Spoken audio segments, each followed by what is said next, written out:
I'm Addison Brown, and this is the Emerging World Project podcast. What are you doing here?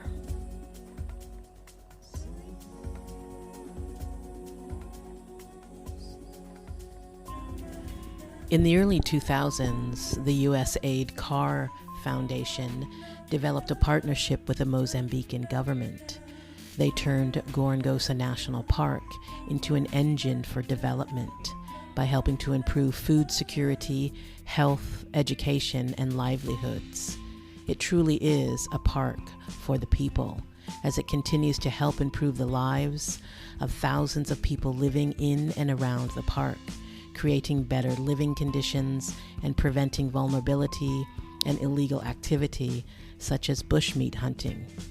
It is also restoring wildlife habitats, increasing the numbers of endangered species, and working with local communities to find safe ways to live harmoniously with the wildlife that surround them.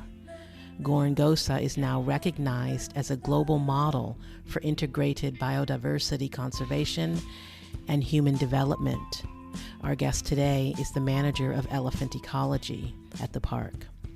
But before we catch up with Dominique, I want to tell you a story about purpose and how at times it shows up in some rather fun and mysterious ways. So there was a day a couple of years ago when I was steeped in writing and needed to step away from my desk. I had for several months been doing research for a documentary film about the capture of baby elephants in Africa, which in turn would be sold and destined for a zoo in a cold region of China. What I was discovering in my research for that film was making me crazy. So I needed to shift my focus to the immense good changes that were happening. So I took a break from that to soothe my heart and reignited my hope with the marvel of the restoration of Gorongosa National Park. So many moving parts, all brilliant in their integrated vision. I was increasingly curious to find out just who was this guy, Greg Carr from the Carr Foundation, who seemed to be pouring his life into the Gorongosa project. I had not been able to find out much about him at the time, let alone an address to write to him, which was my intention. I had just recently moved and was still needing to rummage through boxes to find things. So on this day when I was taking a break, I wanted to read a book for no real reason, but a book I recall that I had purchased at a used bookstore, again, several years before. It was a book about hope. I found the book. I lay down on my couch. With my arms stretched out above me, I opened the book. And out fell a business card. And that business card read, idahocar@gmail.com. The complexity and the deeper understandings that are being discovered about us humans is cause for great joy. Life itself is to be revered.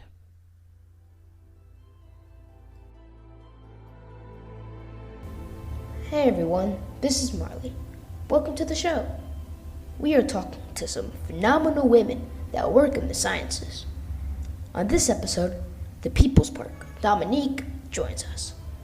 She's an ecologist that manages wild elephants by studying their behavior. I know, sounds interesting, doesn't it?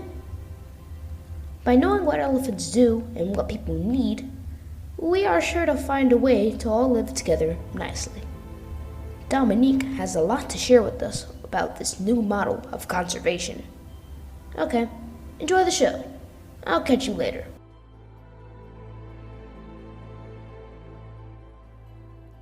Welcome, Dominique. Thank you for taking the time to join us. I am really looking forward to this conversation. So I'd like to start our conversation by asking you when you first noticed your relationship to the natural world. Well, I think that was when I was very young. I always loved flowers, and my mom had a nice garden, so Most of the times I was always taking care of the flowers and the plants. And well, we grew like that. And when I started studying biology, it also was a big moment for me because I was really interested on it. Yeah, and that's grew slowly, but then, when I finally decided that I want to do science in high school and focus more in biology, and then I decided to do my undergrad in ecology. So it was all building up from long time ago, and from my mom, my dad, and like from home, actually. Started from home. I love that. I love that. Do you have, I always think about living with purpose when I speak with people that are doing the type of work that you're doing, especially so close to home. Do you feel like you're living a purpose? Yeah, definitely. I think otherwise, what am I doing? Of course, I think you really have to believe that you're doing something and that's really your purpose, to be, to accept all the challenges, to leave everything in a nice, comfy, let me say, town, and just, go and stay in a rural area, in the middle of the bush, in a wild area. And, not from the start, it's not always nice and comfortable, but you grow into it until then that's home for you as well. So, and especially when I see the things I study and the work I do, it's way more than just, for example, studying and working just so my name is out there in papers or anything. It's because I want to really try to help the people. Most of them are my friends who live just next to me, or next to the park in this case. I know many of them. I know how we live, and I know the struggles and the opportunities. So it's really about hands on the ground, really doing something practical, something in the ground. Absolutely. That's really beautiful. Can you talk to me about who and what are some of your greatest influences? I think I have to say the first one of all was my father. My father was really, always very open, very kind, talking, and he only had three daughters, so I don't think he had much choice unless being an amazing man and to raise us and really show us the power of education and persistence, mostly. Right. And that was the start. Even in the most difficult times and moments, he was the one who would be say, let's go sit outside and show us satellites and the sky and things like that. Always trying to keep us happy, even in the most difficult and challenging times. And also outside his family, Babo, I think one of my greatest influences was actually Wangari Maathai. And that was when I was in a primary school, 6th grade, I think. And it was the Green Belt Day, actually. And one of my teachers, he was a priest, a Brazilian priest, actually. He came with a little magazine. And he said, which day is today? And we didn't know. But then he explained everything. And, at that time, we were still talking about the importance of trees just for the ozone, And he introduced us to Wangari Maathai and her work and the plants. And I remember my school, we would have activities in that week. For example, cleaning, planting more trees, things like that. And it was really when I saw her and in the little thing, and I was like, wow, this woman is from Kenya. It's just from right here, close to me, basically. And most importantly was to see that, she looked like any other woman I would see around. So it kind of gives that perspective that, yeah, it's possible. She just looked like my neighbor, my auntie, or someone, So she was definitely my biggest influence so far. Of course, I also have many other people in this to date that are very inspiring and, keep me pushing and supporting me. But yeah, my father and Wangari Maathai were definitely the first big ones. Wow, I absolutely can relate to that in so many ways. Wangari Maathai had a big influence on the work that I chose to do later on. I'm wondering if you can talk about the importance of the work that African people are doing to help sustain their wildlife, and a little bit about what that deep connection to their wildlife is and why. Well, the work that African people are doing, I think African people are doing one of the toughest jobs in terms of supporting and protecting wildlife, because one thing which is also tough is just to provide funds and be far from all the everyday challenges.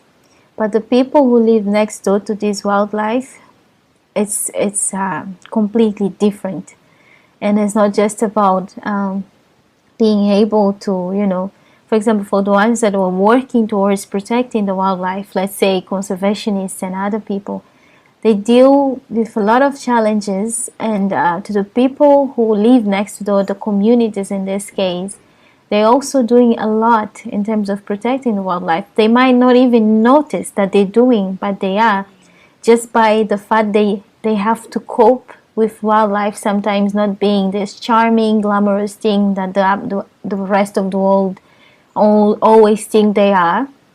They have to cope with that. They have to be resilient to this kind of interaction with wildlife, which is not always nice and rosy. People think mostly that, well, they can have support from tourism.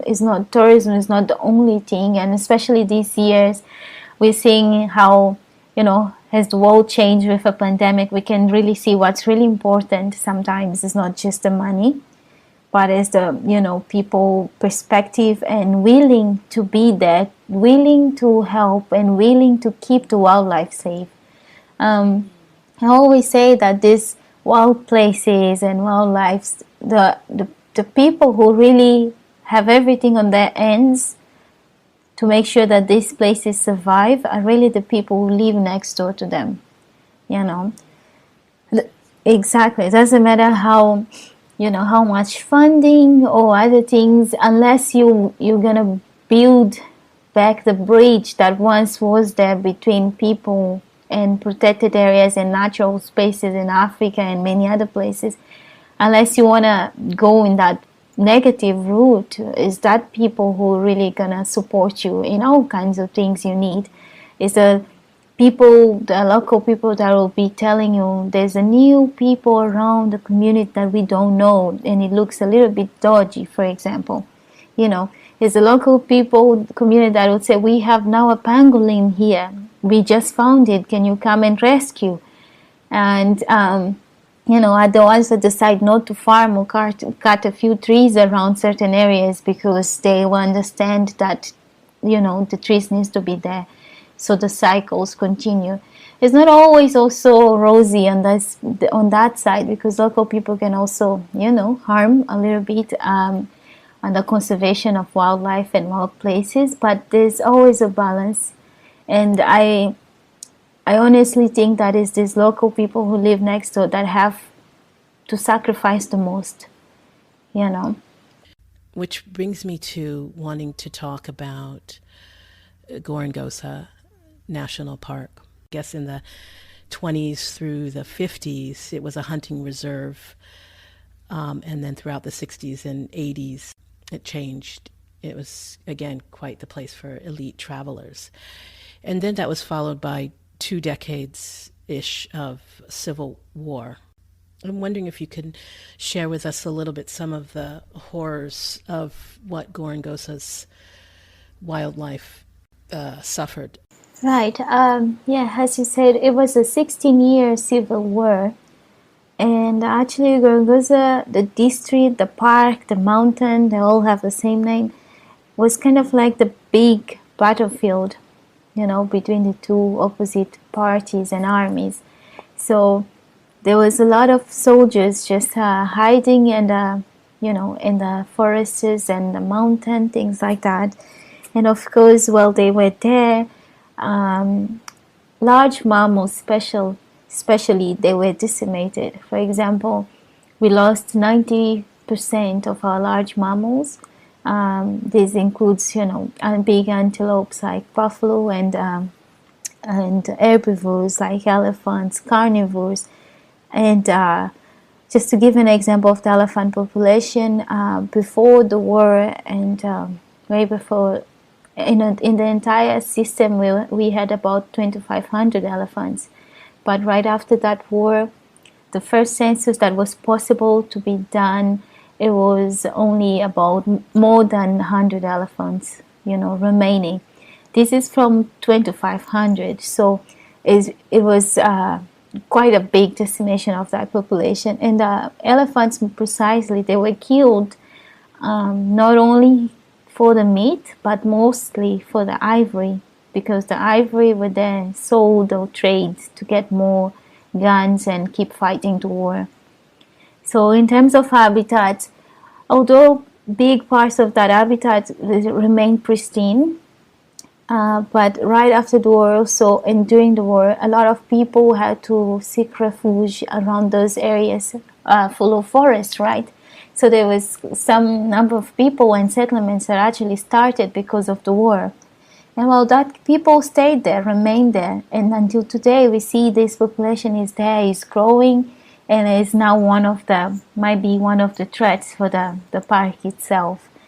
So, Gorongosa lost a lot, and we're still trying to bring back some of the numbers, and we might not get exactly the historical numbers, but we're trying to push it back there. So can you share with me how you got involved with Gorongosa at this point? Right. It is how I got involved. Well, I was just finishing my undergrad when the Gorongosa Park or Gorongosa Restoration Project opened the E.O. Wilson Biodiversity Laboratory.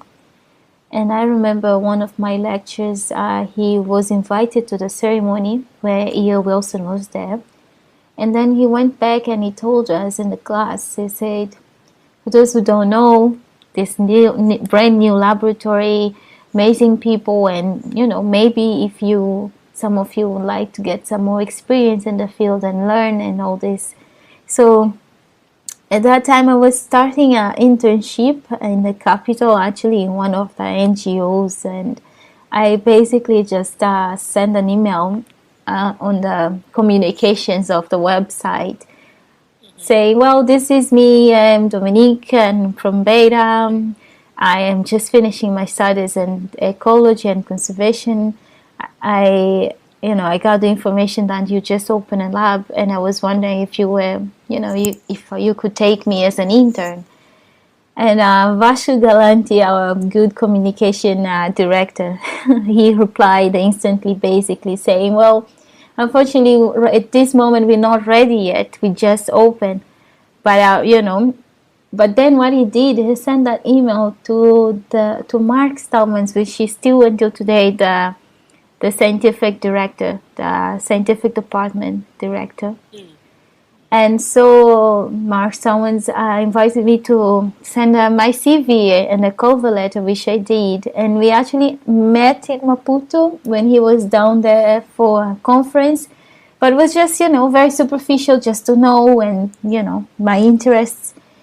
And it took almost 2 years because, they were not ready and I had to move on, and I joined a different project with the university. And, by the end of the project, actually, I was contacted now by Dr. Tara Massad, and she is also in the scientific services. And she said, well, I got your contact because we know about your interests before, and we just have these vacancies if you would like to apply for training in ornithology. And I was like, well, why not? So I did apply for that. And I went for the interview in the park and was in the buffer zone of the park. And, some ornithologists. And it was new for me because, I was just coming out of getting my degree in ecology and conservation, but my focus was mammals. So I was a mammalogist, not at all an ornithologist. But I said, well, I'll try. And I didn't know, but that training was then in Boise, in Idaho. And I went for the ornithology training for 3 months. And when I came back to Gorongosa, I was a research fellow in Gorongosa. However, it was also when I was in Idaho, in Boise, that year, the Jackson Film Festival, Jackson Wild, they had, the theme was elephants. And I was taken to that festival just to be inspired, basically, to see what was going on and see all these amazing people. And then it was in that festival that I met Dr. Joyce Paul. Joyce Paul, at that time, she was working in Gorongosa, doing the Gorongosa Elephant project. And she had already known about me somehow. And so we basically connected, and she kind of took me away from the ornithology side and to the elephants, which made completely sense for me also because of my background. But yeah, I went back to Gorongosa as a research fellow, and I did ornithology work for a few months. But then, they were open enough to say, if you'd like to change, if you're free to do so. So then I did, and I became a research fellow and trainee under Joyce Paul on the elephant ecology. So yeah, she was my first mentor in elephants. Absolutely amazing. But more that I'm feeling and loving so much is the circle that brought you back and landed you with elephants. And, I do believe we live with purpose, and some of us step into it sooner than others. But when I hear stories like this beautiful story, I just think you're exactly where you're supposed to be. Tell me, what sort of wildlife have you been able to see returning? And also a question to follow that is the elephants that are being born without tusks. I have to say, I've been in a park since 2016, and it's not a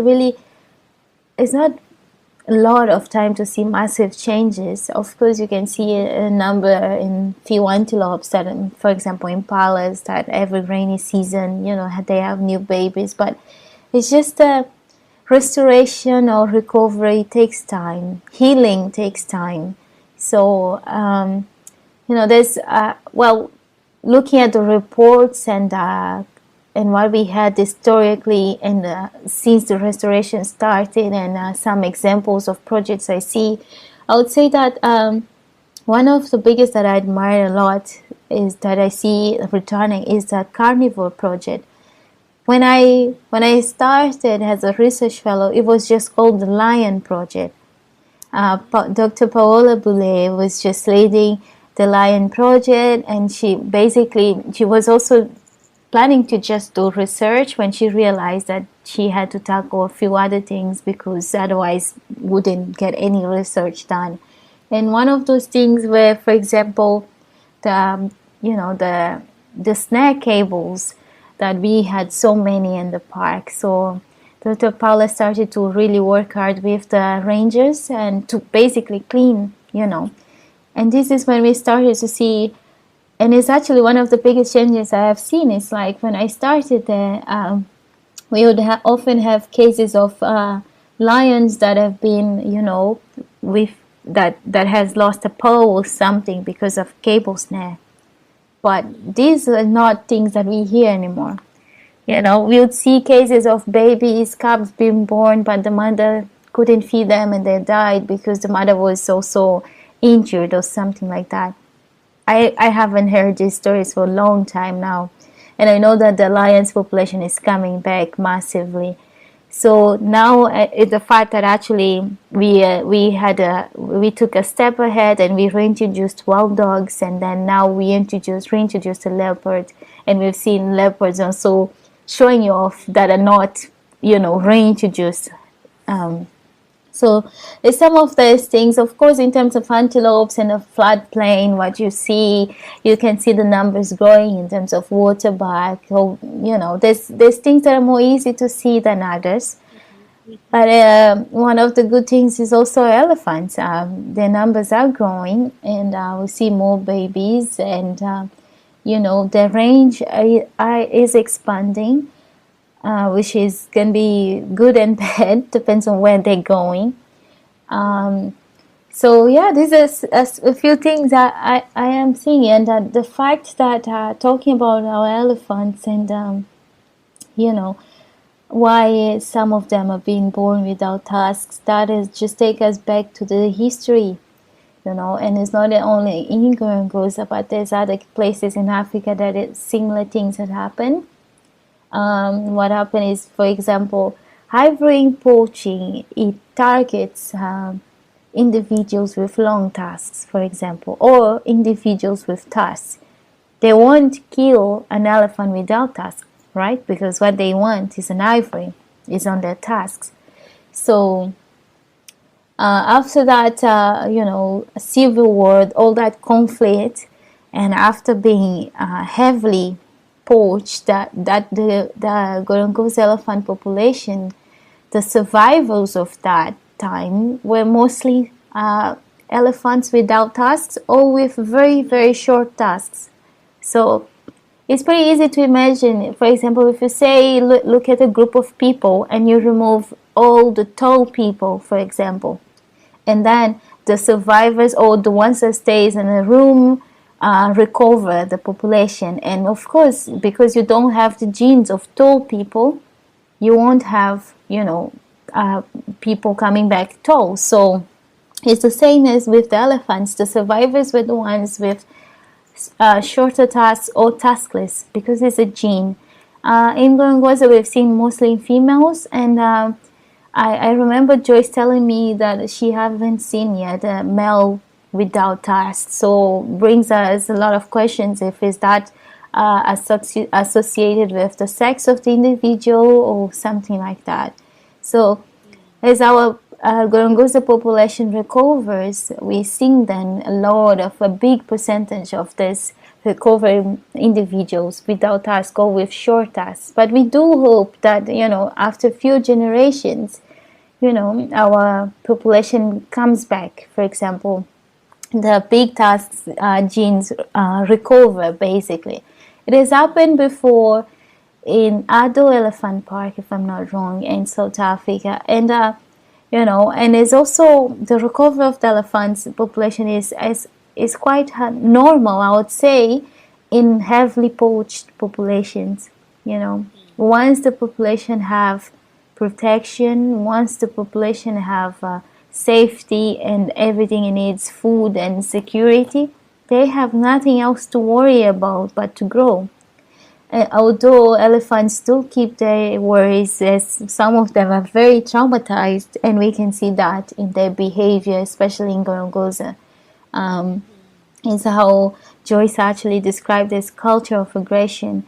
If one day you visit and experience the elephants of Gorongosa, you might have a very different experience of what could be if you are in a different national park, for example, where they are relaxed. They might chase you, and so they're quite famous there because of that. So it's just for me, if we put it in our perspective, it's just I feel sad, because it's sad that to see a massive change on the way elephants look just because of humans trying to get so much out of it.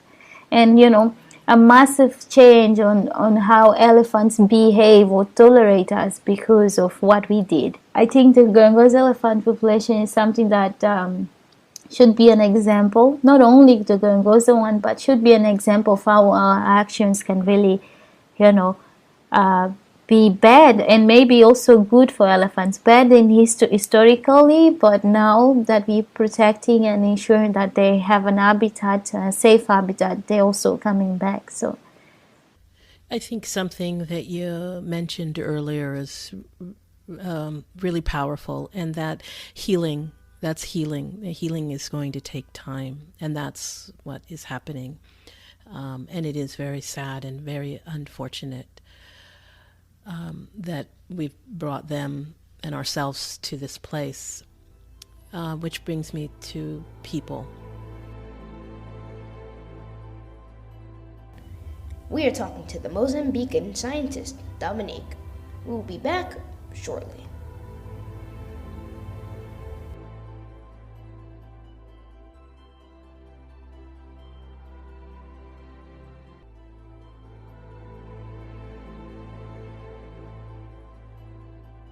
because the park has this buffer zone, which is an area surrounding the park, and we have around 200,000 people living there.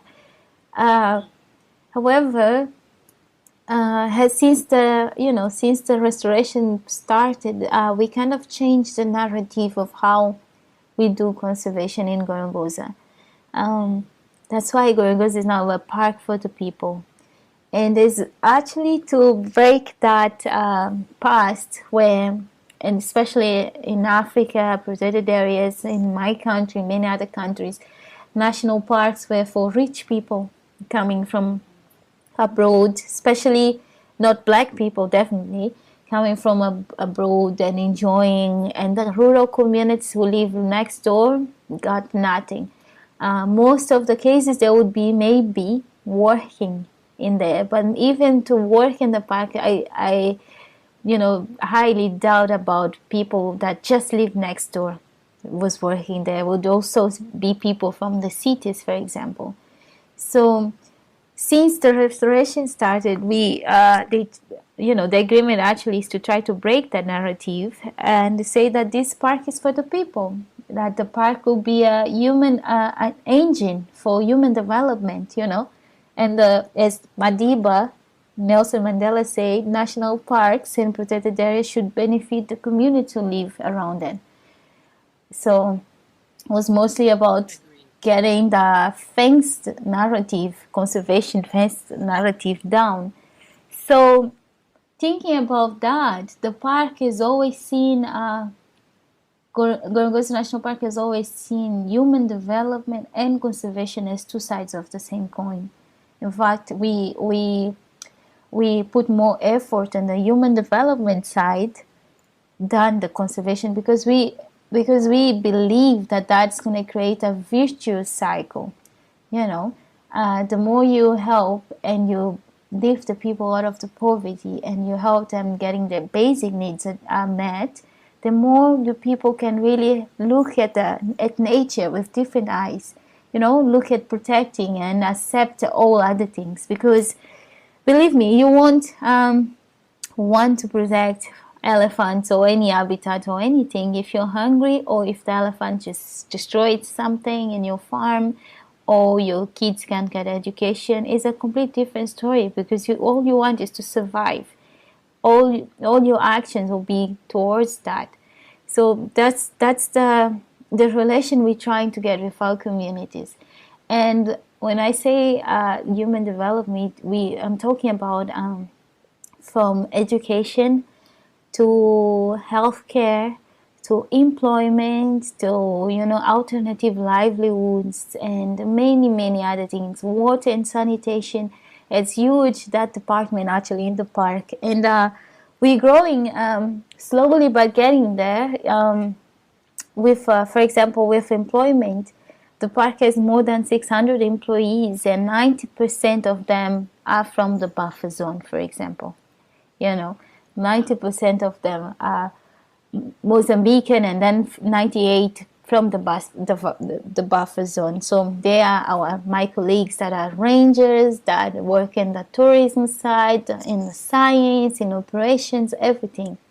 But we do realize that not everyone can get a job, right? Some people are older, some people are too young, and other things. So we do what we can to still provide some basic needs in terms of education, schooling, and school opportunities, and healthcare. It's not just about building schools and hospitals. Is about making sure that we can, provide those kind of services. For example, in my country, well, the government might try to assess some very rural areas, but we've been there for ages. And for example, some partners, some NGOs that deal with human development, they might try to assess certain parts of the buffer zone, but we are there, so we are actually a good partner for them. So because we have this infrastructure, we have the relationship with our communities, so it's all about that. But there's also a deeper thing, probably. It goes all the back to the stories I always heard when I was younger, and the stories I still hear, in fact, in Gorongosa and in the communities, about this deep sense, especially with certain species. In some of our, communities or places in Mozambique, some families associate their spirit with some animals. For example, my mom's family have also associated with a white lion, and also, some powerful families, for example, traditional leader, will say that they would transform into a lion or something when they die.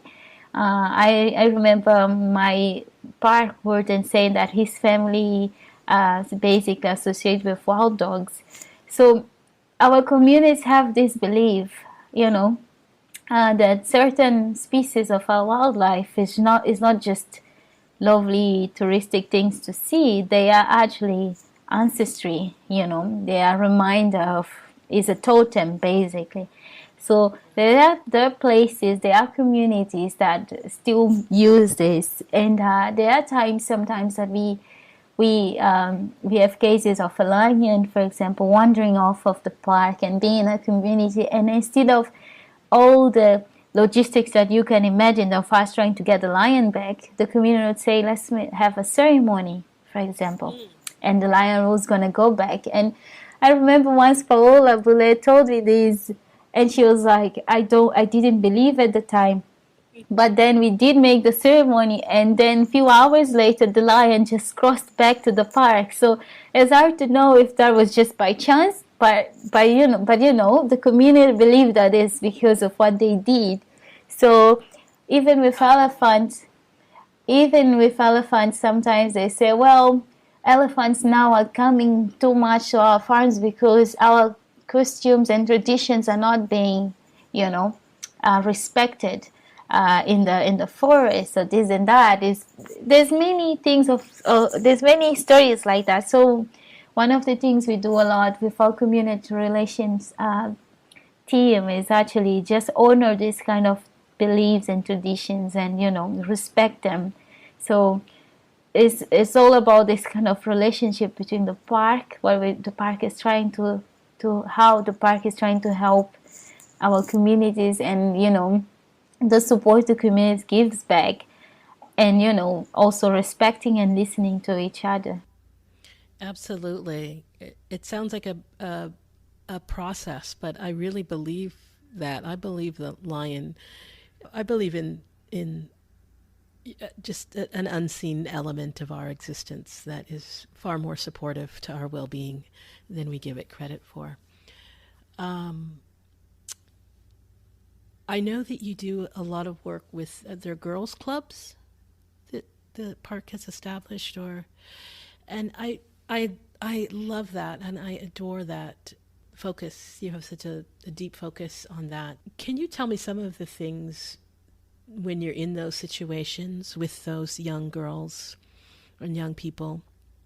What goes through your mind? And what are you thinking about in terms of their future? Right. Yeah, Girls Club, which is the after school, right? Activity for vulnerable girls in our communities.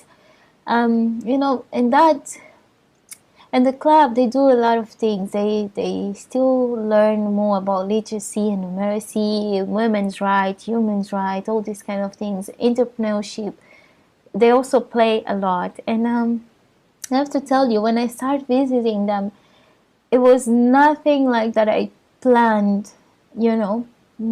It just happened because I knew that some of my colleagues were going there, and I just wanted to go and see and visit. But I ended up sitting and talking with them. And then after that, I did a few more times. And now, unfortunately, because of the pandemic, it's been a long time since I did the last one. But normally, I have to say that the most important for me, the most important visit was my first visit, because I realized things also in my first visit.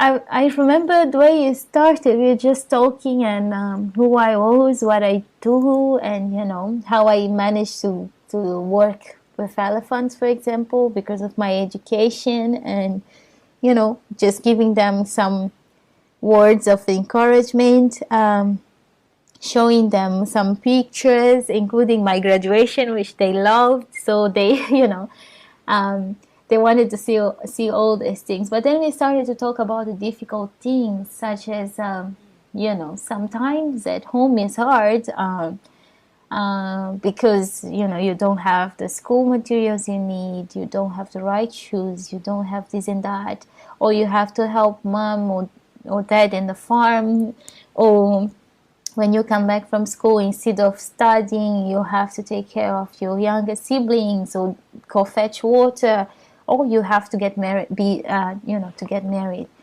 And, you know, Girls Club is really to keep girls in school, so to reduce early marriages, and, you know, so these girls can have a life of opportunities. So, although it was not exactly my story, but it related a lot to me, because when I was younger, it was not that easy in terms of finances and many things. Of course, my father would never want to marry me or my sisters to anyone, but a lot of the things that the girls go through, you know, I might have been through also, maybe in different levels, but you know, it might have happened. So I was just explaining to them a few things about my past, and I remember I started shaking, and even with some tears, because that's when I realized that was the first time ever I spoke about that, you know, not even with my sisters. And I remember once my sister saw, you know, one of the videos or something, she was like, yeah, that's true. And it was more about encouragement words. So that's what I do when I go visit. I share my story, you know, all my challenges also. I'm not saying that I'm equal, or, you know, is exactly what they're going through. Of course not. But I share my story, so they then see me as a role model. They see me as let's say, the similar way that I saw Wangari Maathai, you know, that is possible, or she just looks like me, or something like that. And yeah, it's what I try to do is try to remind them that there is alternative, you know, try to remind them about the value of education, because it's not always that they don't know, it's just they don't have any escape route, you know, they don't have anything. So sometimes it's just important for someone to keep reminding them and say, well, you're not alone, we're here to support you.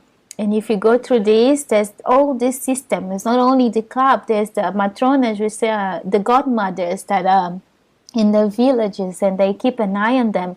In case someone is trying to get them married, the godmothers might come and try to help, and this and that. And now with the Girls Club providing scholarships for the ones to go to keep studying in secondary school is even better, because they can really look. It's not just us talking and reassuring them, and then they go home, and you know that ebb and flow can be quite, not that good for anyone. So there's all actually something else to look for. And now it's not only Girls Club, but now we have also the girls club only focus on girls, but we have also environmental clubs and other clubs with the boys. I haven't yet talked to the boys. I really look forward to do that, but I've seen what I remember sometimes when I visit the girls club is I see the boys, they don't sit close, but they sitting around and listening. Oh no, listening to the same things I'm saying. So although it's just a thing they say that's the girls club, but let me hear what they're doing or what they're talking about. So I see that as a positive sign also. So yeah, basically that's what I do, and That is a positive. I love that. I can sense that sort of connection with you for them to be able to really see you're just being authentic and transparent. And I think as human beings, again, we can relate to that, and that gives us a sense of inspiration or a sense of I can do this as well. Like we're not so distant, right? If you walk in the room and you sit down with them and it's like I do this and I do this, and you can too. But when you share your story and you open up your heart in that way, wow, wow. I've seen it in action, and it's a beautiful thing. It really is. I love talking to you. I love hearing your stories. They're really beautiful. My last question has to do with community and the importance of this community. I'm certain that you've developed relationships, friends, and made friends and with your colleagues that you work with in the park. So you've probably developed a very special bond and special community. I'm wondering if you can share just some fun story about something that's happened in the park that if I was there probably wouldn't happen. I remember when I was doing my field work for my master's, and was one of my first times really going to the community. That was a few years ago. And it was me and Diolinda, which is actually also from the buffer zone of the park, and she's kind of actually under my wing. She also went for the ornithology training, and then she stayed in the lab as a trainee. She got into uni and she's almost finishing, so she's like my youngest sister. And also our research manager, Jason Dellinger, and we were working in the buffer zone, walking so much because I needed to mark down all the little farms. So it's basically you walk. And the funny thing is that in different communities they organize the farms differently. So in one community, the farms can be all close together, and the other one farm is here, the other one is in 2 kilometers, so you walk a lot. And I remember we got to this, and I was with one of the local leaders walking because he offered to be the guide. So I remember we walked into this little settlement area with only a few houses, and I was wearing my fieldwork pants. And these ladies, they came, they looked at me and they couldn't believe. And when I asked what happened, they were just like, how? And then the traditional leader, the leader of the community explained to me, they are so surprised because you're wearing pants. They can't believe that a woman is wearing pants. I was like, oh my God. Some were looking at me with disapproval, and some was just like, how did you do it, And the little girls were also just looking at me up and down. So that was one of the funniest things for me. And I remember I felt, a little bit weird because I didn't know how to feel exactly. But then I was like, well, now you have seen it, so you know that it's possible. So, well, that was one of the funniest things. And the other one, I don't know, but for me, it is always around women. And, I was working with my colleagues from the coexistence team, because it's a team that is, multidisciplinarity and between all departments. So I was visiting the beehive fences in some communities, And because I'm not always in the park, so when I go there and I have this meeting with the collaborators, they're all excited, it's all fun, we have a nice lunch, we walk and this and that. But that day I said, since we're visiting those beehives so far, we're gonna stop around the school and we can have our lunch together. And I said, no, you come to our house and we all have a lunch. So when I went there, oh my God, they had prepared the best chicken. Like, they killed one of the chickens. I felt so bad. I was like, wait a minute, I'm not a visitor. But they were like, no, it's a good day, because it's not often that you come and, anyone actually comes here. And so we're going to have this lovely lunch. Even the teacher from the school was there. But then I noticed that they placed everything, and their wives were cooking, and they placed everything beautifully in front of us and me directly, and even giving water to wash my hands, which was very embarrassing because I was definitely the youngest person there. So in our culture, you the one who do that to the older people. So and then when they say, well, let's eat, and I look, I was like, but what about your wives? And they were sitting like in distance, when they were cooking. They would say, no, we sit here, you stay there. I was like, wait a minute, I don't understand. So basically in that kind of tradition that, the wives wouldn't sit, and the same with the men's and the visitors, that they'll just be there serving and then just be in the corner or something. And I said, no, I can't. If I am your guest, and we're always talking about women joining the team and this and that, so we have all to sit together. And they agreed with a cheeky smile, like, oh, the wives were like smiling, but at the same time a little bit embarrassed. So, and then that conversation actually went to, to our meeting and everything. And these colleagues who offered the lunch, they then explained to the other colleagues what they did, and that they now realize that, well, maybe that was not really, that needs to change, basically. So for me, this is funny because, there's things that you might have created a little bit of change in there without even noticing sometimes, just because the way you believe is the correct.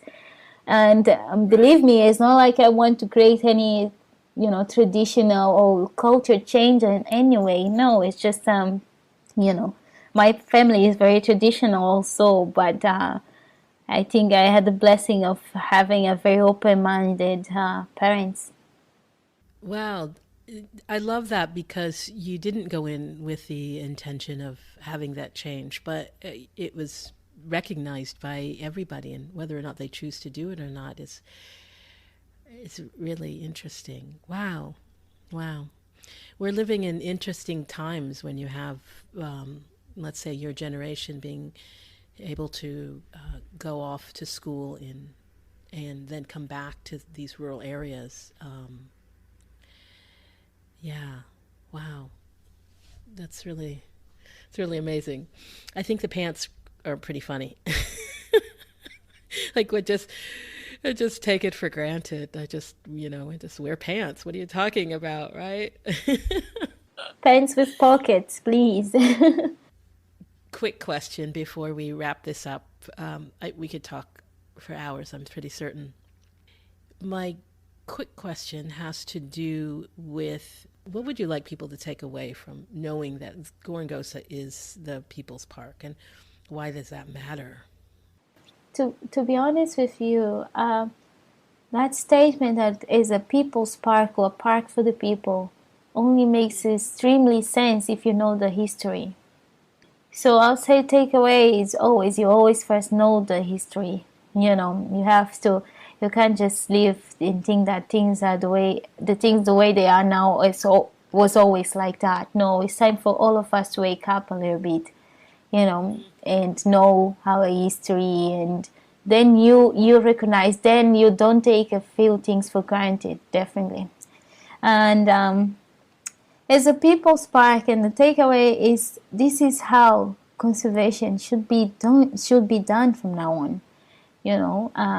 If we really want these wild places with amazing ecosystems and wildlife that we all cherish and we all depend on for a good future and well-being, we have to account the people who live next door. You know, some of the things that we take for granted here, some people who live next door to these wild places can't even get half of it because they are paying the opportunity cost. You know, they can't farm, they can't do this, they can't do that. And you might say, well, why are they living there though? Then, well, because there's no other place to be. That's the place. They have been there for ages. It's the same question I could ask someone else. Why you live then in a comfortable, nice house or city or this and that, you know. But one thing is, some of us might enjoy in one part of the world all the comfortable things and the good life and, you know, have our choices and basically forgetting what our choices are, or, you know, choosing in the way we do, sometimes irrationally, sometimes not sustainable at all. Some people they don't have choices, so they can't really, you know, choose between sustainable, irrational, good or bad. They're just there. They're paying opportunity cost, so we all have what is a global ecosystem service. So acknowledge that, definitely acknowledge that, because the way we live in certain places, you may not feel, but it affects a lot other people. For example, I'm just going to give an example right now. My country is in a high area of vulnerability for tropical storms now, climate change basically. And it was brought to us like 2019, April. My hometown was smashed by a tropical cyclone category 4. And my entire town was smashed, covered in water. Our centenary trees were gone, and that was just the least. Communities from our buffer zone had to be rescued. We lost a lot, you know. And then we managed to rebuild, to be resilient. Just a few months ago, we had another one. Not as strong as the famous one, the cyclone. It died, but was still very strong. So these are things. If you look, the communities that are suffering the most of all these climatic changes and all the things, bad things that come with it, are the poor communities who are living with extremely basic and sometimes not even the basic needs met. You know, well, the ones that probably are creating all this, because we can't just say, oh, I don't do anything wrong. No, our choices do many things wrong sometimes. And so the ones that probably brewing all these also are not taking any action are probably also not suffering most. But this is only for now, because one day we're all going to be suffering that. But, you know, it's just inequality in terms of how some people are living and some people are suffering and basic needs met, and others live in extreme extravaganza, basically. So this is the takeaway. I would like people to, you know, to acknowledge the people who live next door to these amazing places that we all depend on. That's a powerful statement and a powerful thing to end on, in terms of us all taking a really deep look into how we live our lives and really considering how it affects everything, the interrelatedness and interconnectedness of all of life. We're going to have to change the definition of nature in the dictionary, because currently it puts humans as separate, and that is not the case. And until we really step into that as a knowing, things are, I don't want to really end this way, but things are really we're at a real tipping point, and it's hugely uncomfortable, and there's no reason that we need to be suffering so deeply. So, Dominique, thank you for coming and speaking with us. Thank you for sharing your wisdom and your knowledge. And I hope that someday you'll come back and talk to us in a different format. That would be really lovely. Thank you for having me, and it was a great pleasure to talk to you too. All right. Thanks for hanging out with us. We have only a couple of requests. That is to hit us up on the website, emergingworldproject.org, where you can dig a little bit deeper into our conversations. And remember, friends, be the light in the room.